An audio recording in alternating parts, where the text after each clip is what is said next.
Hello ವೀಕ್ಷಕರೇ, ನಮಸ್ಕಾರ. ತಮ್ಮೆಲ್ಲರಿಗೂ ಮತ್ತೊಮ್ಮೆ ಭಾಗ್ಯ ಟಿವಿಗೆ ಸುಸ್ವಾಗತ ಕೋರ್ತಾ ಇದ್ದೀವಿ. ಭಾಗ್ಯ ಮತ್ತು ಗಿರೀಶ್. ಸ್ನೇಹಿತರೆ, ಇವತ್ತಿನ ವಿಡಿಯೋದಲ್ಲಿ ಪಾಲಕ್ ಸೊಪ್ಪನ್ನು ಉಪಯೋಗಿಸಿ ಪಾಲಕ್ ಸೊಪ್ಪಿನ ಬೇಳೆ ಸಾರನ್ನು ಯಾವ ರೀತಿ ಮಾಡೋದು ಅಂತ ತಿಳಿಸ್ಕೊಡ್ತಾ ಇದ್ದೀವಿ. ಈ ರೀತಿಯಾದಂಥ ಸಾರು ಅನ್ನಕ್ಕೆ, ಮುದ್ದೆಗೆ, ಚಪಾತಿಗೆ, ದೋಸೆಗೆ, ಇಡ್ಲಿಗೆ ಎಲ್ಲದಕ್ಕೂ ಬಹಳ ಚೆನ್ನಾಗಿ ಹೊಂದ್ಕೊಳ್ಳುತ್ತೆ. ಹಾಗೆ ಬನ್ನಿ, ಪಾಲಕ್ ಸೊಪ್ಪಿನ ಬೇಳೆ ಸಾರು ಮಾಡೋದಕ್ಕೆ ಏನೆಲ್ಲ ಪದಾರ್ಥಗಳು ಬೇಕು, ಯಾವ ರೀತಿ ತಯಾರು ಮಾಡೋದು ಅಂತ ಈಗ ನೀವು ನೋಡ್ಕೊಳ್ಳೋರಂತೆ. ಪಾಲಕ್ ಸೊಪ್ಪಿನ ಬೇಳೆ ಸಾರು ಮಾಡೋದಕ್ಕೋಸ್ಕರ ಮೊದಲಿಗೆ ಸ್ಟವ್ ಮೇಲೊಂದು ಕುಕ್ಕರ್ನ ಇಟ್ಟು ಕುಕ್ಕರ್ಗೆ ಅರ್ಧ ಕಪ್ ಅಳತೆಯ ತೊಗರಿ ಬೇಳೆನ 1-2 ಬಾರಿ ನೀಟಾಗಿ ತೊಳೆದು ನೀರನ್ನು ಬೇರ್ಪಡಿಸಿ ಬೇಳೆ ಮಾತ್ರ ಹಾಕ್ತಾ ಇರ್ತಕ್ಕಂಥದ್ದು. ನಂತರ ಒಂದು ದಪ್ಪನಾದಂಥ ಈರುಳ್ಳಿನ ಈ ಹದದಲ್ಲಿ ಕಟ್ ಮಾಡಿ ಬಳಸ್ತಾ ಇರ್ತಕ್ಕಂಥದ್ದು. ಜೊತೆಗೆ 2 ನಾಟಿ ಟೊಮೊಟೊ ಹಣ್ಣು, ನೀಟಾಗಿ ಸಿಪ್ಪೆ ತೆಗೆದಂಥ 1 ಗಡ್ಡೆಯಷ್ಟು ಬೆಳ್ಳುಳ್ಳಿ, ಹಾಗೆ 4 ಹಸಿಮೆಣಸಿನಕಾಯನ್ನು ಸಾಧ್ಯವಾದಷ್ಟು ಚಿಕ್ಕದಾಗಿ ಕಟ್ ಮಾಡಿ ಬಳಸ್ತಾ ಇರ್ತಕ್ಕಂಥದ್ದು. ನಾವಿವತ್ತು ತಯಾರು ಮಾಡ್ತಾ ಇರ್ತಕ್ಕಂಥ ಈ ಬೇಳೆ ಸಾರಿನ ರುಚಿಯ ಕೀ ಇಂಗ್ರೀಡಿಯೆಂಟ್ಸೇ ಸಾಂಬಾರ್ ಪೌಡರ್. ಹೌದು, ನಾವಿಲ್ಲಿ ಆಚಿ ಮಸಾಲ ಅವರ ಸಾಂಬಾರ್ ಪೌಡ್ರನ್ನು 2 ಟೇಬಲ್ ಸ್ಪೂನಷ್ಟು ಬಳಸ್ತಾ ಇರ್ತಕ್ಕಂಥದ್ದು. ಹಾಗೆ 1 ಟೀ ಸ್ಪೂನಷ್ಟು ಧನಿಯಾ ಪುಡಿನೂ ಸಹ ಹಾಕಿ, ಸ್ವಲ್ಪ ಅರಿಶಿಣದ ಪುಡಿನೂ ಸಹ ಹಾಕಿ, ಈ ರೀತಿ ಮಸಾಲ ಪುಡಿಗಳನ್ನು ಹಾಕಾದ ನಂತರ 1 ಟೀ ಸ್ಪೂನಷ್ಟು ಎಣ್ಣೆನ ಹಾಕಿ, ಈ ಸಮಯದಲ್ಲಿ ಅರ್ಧ ಲೀಟ್ರು ಅಥವಾ 2 ಕಪ್ ಅಳತೆಯ ನೀರನ್ನು ಸಹ ಹಾಕಿ, ನೀರನ್ನು ಹಾಕಿರೋದ್ರಿಂದ ಎಲ್ಲ ಪದಾರ್ಥಗಳು ಚೆನ್ನಾಗಿ ಬೆರೆಯೋ ಹಾಗೆ ಮಿಕ್ಸ್ ಮಾಡ್ಕೋಬೇಕಾಗತ್ತೆ.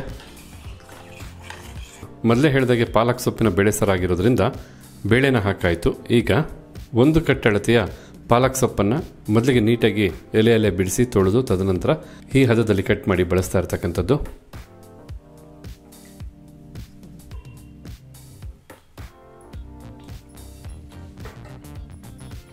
ಈ ರೀತಿ ಸೊಪ್ಪನ್ನು ಹಾಕಿ ಒಮ್ಮೆ ಪ್ರೆಸ್ ಮಾಡಿ, ಸೊಪ್ಪು ನೋಡೋದಕ್ಕೆ ಹೆಚ್ಚಾಗಿರ್ಬೋದು, ಬೆಂದಾದ ನಂತರ ಕ್ವಾಂಟಿಟಿ ಬಹಳ ಕಡಿಮೆ ಆಗಿಬಿಡುತ್ತೆ.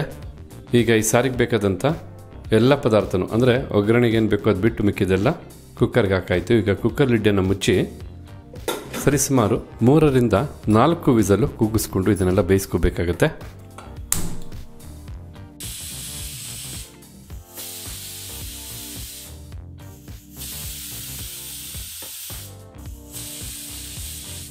ಓಕೆ ವೀಕ್ಷಕರೇ, ಈಗಿಲ್ಲಿ ಕುಕ್ಕರು 4 ವಿಸಲ್ ಬಂದಾಯಿತು. ಫ್ಲೇಮನ್ನು ಆಫ್ ಮಾಡ್ಕೊಳ್ಳೋಣ.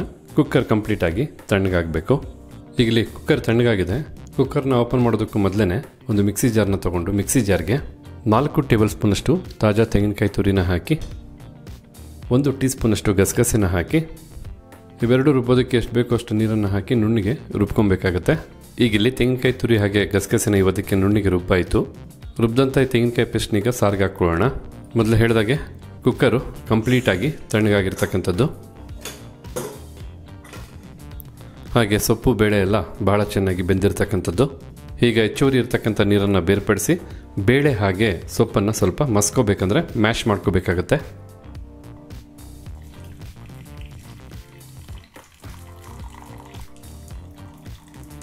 ಈ ರೀತಿ ನೀರನ್ನು ಬೇರ್ಪಡಿಸಿದ ನಂತರ, ಅಂದರೆ ಬೇಳೆ ಮತ್ತು ಸೊಪ್ಪನ್ನು ಮಸ್ತಾದ ನಂತರ ಮತ್ತೆ ಈ ನೀರನ್ನು ಸಾರಿಗೆ ಹಾಕಿ ಬಿಸಿ ಮಾಡ್ಕೊತೀವಿ, ಅಂದರೆ ಕುದಿಸ್ಕೊಳ್ತೀವಿ. ಬಿಸಿನಲ್ಲೇ ನೀರನ್ನು ಬೇರ್ಪಡಿಸಿ ಈ ರೀತಿ ನಾಜೂಕಾಗಿ ಮಸ್ಕೋಬೇಕಾಗತ್ತೆ. ಆಗ ಸಾರಿನ ರುಚಿ ಹೆಚ್ಚಾಗತ್ತೆ, ಹಾಗೆ ಸಾರು ತುಂಬ ಗಟ್ಟಿನೂ ಆಗುತ್ತೆ. ನೋಡಿ, ಈ ಒಂದು ಅದಕ್ಕೆ ಎಲ್ಲನೂ ಸಹ ಚೆನ್ನಾಗಿ ಕಲಸೋ ಹಾಗೆ ಮಸ್ಕೋಬೇಕು. ನೀರಿದ್ದರೆ ಈ ರೀತಿ ಮ್ಯಾಶ್ ಮಾಡೋದಕ್ಕಂದರೆ ಮಸಿಯೋದಕ್ಕೆ ಸಾಧ್ಯ ಇಲ್ಲ. ಆದ ಕಾರಣ ನೀರನ್ನು ಬೇರ್ಪಡಿಸಿ ಈ ರೀತಿಯಾಗಿ ಮಸ್ಕೋಬೇಕಾಗತ್ತೆ. ಈ ರೀತಿ ಮಸ್ತಾದ ನಂತರ ಮಿಕ್ಸಿ ಜಾರಲ್ಲಿ ನುಣ್ಣಿಗೆ ರುಬ್ಬಿದಂಥ ತೆಂಗಿನಕಾಯಿ ಪೇಸ್ಟನ್ನು ಸಹ ಹಾಕಿ,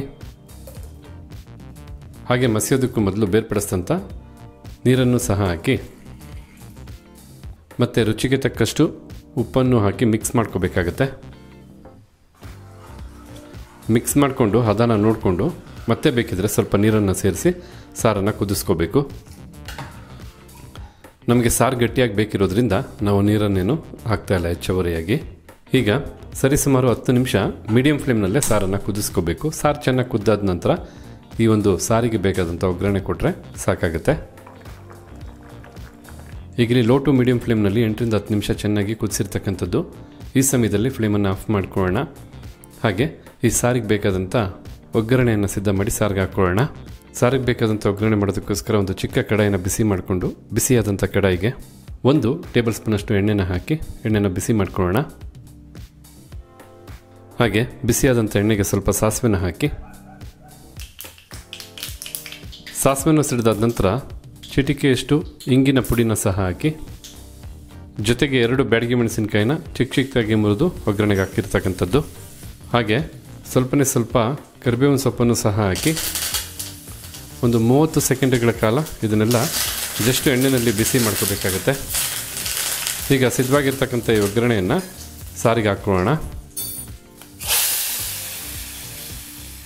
ಸಾರು ಮೊದಲೇ ಒಳ್ಳೆ ಅರೋಮ ಬರ್ತಾಯಿತ್ತು. ಒಗ್ಗರಣೆ ಹಾಕಾದ ನಂತರ ಸಾರಿನ ಅರೋಮ ಮತ್ತಷ್ಟು ಹೆಚ್ಚಾಯಿತು.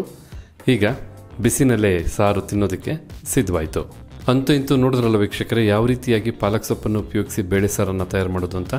ಖಂಡಿತ ಅದ್ಭುತವಾದ ರುಚಿಯ ಸಾರಿದು. ಬೇಳೆ ಸಾರನ್ನು ಮಾಡ್ತಾನೆ ಇರ್ತೀರಾ, ಈ ರೀತಿ ಒಮ್ಮೆ ಪಾಲಕ್ ಸೊಪ್ಪಿನ ಬೇಳೆ ಸಾರನ್ನು ಮಾಡಿ ನೋಡಿ ಅಂತ ಹೇಳ್ತಾ, ಹಾಗಿದ್ರೆ ಇವತ್ತಿನ ವಿಡಿಯೋದಲ್ಲಿ ನಾವು ಮಾಡಿ ತಿಳಿಸಿದಂಥ ಪಾಲಕ್ ಸೊಪ್ಪಿನ ಬೇಳೆ ಸಾರು ತಮಗೆಲ್ಲರಿಗೂ ಇಷ್ಟ ಆಗಿದೆ ಅಂತ ತಿಳ್ಕೊಂಡಿದ್ದೀನಿ. ಇಷ್ಟ ಆಗಿದ್ರೆ ಈ ವಿಡಿಯೋಗೊಂದು ಲೈಕ್ ಮಾಡಿ.